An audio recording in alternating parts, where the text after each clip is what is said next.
Electrifying the trucking industry has turned out to be a far messier proposition than doing the same for passenger cars, and the numbers explain why.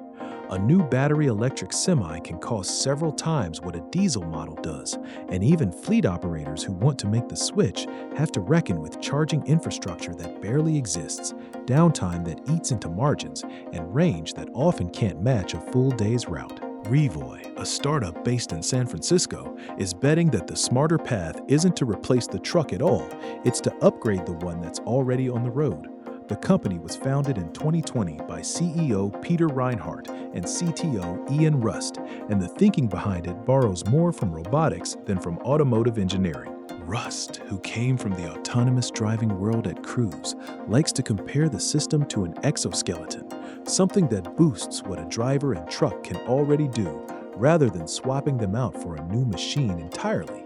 Instead of asking companies to retire millions of perfectly functional diesel trucks, Revoy lets them keep running while adding an electric assist on top. That assist comes from what's essentially a smart, motorized dolly that sits between the tractor and the trailer. It looks like a connector, but it isn't one. Inside is a full battery pack, an electric drivetrain, and the control systems needed to run them. It's a substantial piece of hardware, roughly 13 feet long and about 22,000 pounds, yet it's built to slot into standard semi-trailer setups without requiring any special modification. The battery itself is a 575 kilowatt-hour lithium iron phosphate pack, wired to a powered axle that kicks in exactly when the truck needs the extra push, climbing a grade, pulling away from a stop, crawling through traffic. Rather than making the diesel engine grind through every demanding moment on its own, the electric motor steps in and takes the load off, which cuts fuel use and reduces wear on the truck's original powertrain. The whole thing runs without driver input. Sensors track how much power the truck needs moment to moment, and the system decides on its own when to send torque through the electric axle, ease off the accelerator, or hit the brakes, and it flips into regenerative mode, capturing energy that would otherwise be lost and feeding it back into the battery. Revoy has also packed the dolly with safety features aimed squarely at the risks that plague heavy trucking: rollover prevention, jackknife mitigation, blind spot detection, and even assistance with backing up, which is no small thing for anyone who's watched a driver try to reverse an 80,000-pound rig into a tight loading dock. The efficiency claims are where things get interesting. Revoy says a fully loaded semi at 80,000 pounds gross weight can travel somewhere between 200 and 250 miles, running purely on electric power, which lines up neatly with a lot of regional freight routes that never venture much farther than that in a day. A typical diesel truck gets somewhere around 6 to 8 miles per gallon. Revoy claims its hybrid setup can push that to 20 or even 35 mpg, and on shorter hauls under 150 miles, efficiency could climb close to 40 mpg. Given that fuel alone often eats up more than a fifth of a fleet's operating budget, and diesel prices have stayed stubbornly elevated, those kinds of gains aren't just a nice to have, they're the whole pitch.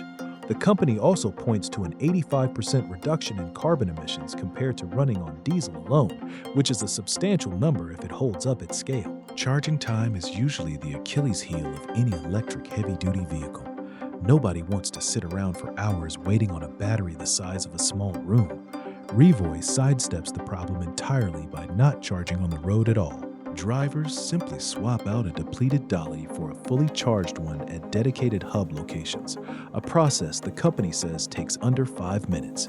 It's less like refueling and more like changing a propane tank, and if the swap network scales the way Revoy hopes, it could remove one of the biggest practical objections to electrified freight. The scale of the opportunity is hard to overstate. There are roughly 3 million registered heavy-duty freight trucks in the U.S. alone, many of them logging around 60,000 miles a year, and collectively they represent an enormous slice of the transportation economy, along with a hefty share of the country's carbon output.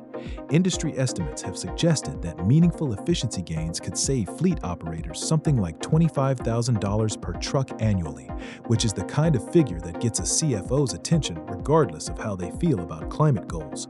Revoy isn't selling the dolly outright either. It's structured as a subscription service, which lowers the upfront cost for fleets and lets Revoy handle maintenance, upgrades, and whatever comes next in battery technology. a model that looks a lot more like software as a service than traditional truck equipment sales, and one that probably makes the whole idea an easier sell to operators wary of a big capital outlay. The company has already cleared some real regulatory hurdles. It won approval from the National Highway Traffic Safety Administration back in 2023, then spent 2024 running a year-long pilot with Ryder's system to gather real-world performance data. Commercial operations are set to begin in 2026 in Oregon, with 4 electric dollies running a 200-mile route near Portland using second-hand diesel trucks sourced through Revoy's partners. A fitting first deployment, given that the whole premise is about extending the life of trucks that already exist rather than junking them. Money has followed the momentum. Revoy recently raised $27 million, bringing total funding to around $41 million, which it's putting toward a second-generation dolly, one with a smaller battery pack that still targets the same 200-mile electric range. The company expects dozens of these next-generation units to be running on U.S. freight routes by the end of 2027. For now, Revoy's focus stays squarely on the American market, but the underlying logic, high fuel costs, tightening emissions rules, and the expense of full electrification isn't unique to the U.S., and there's little reason the approach couldn't eventually find a foothold elsewhere.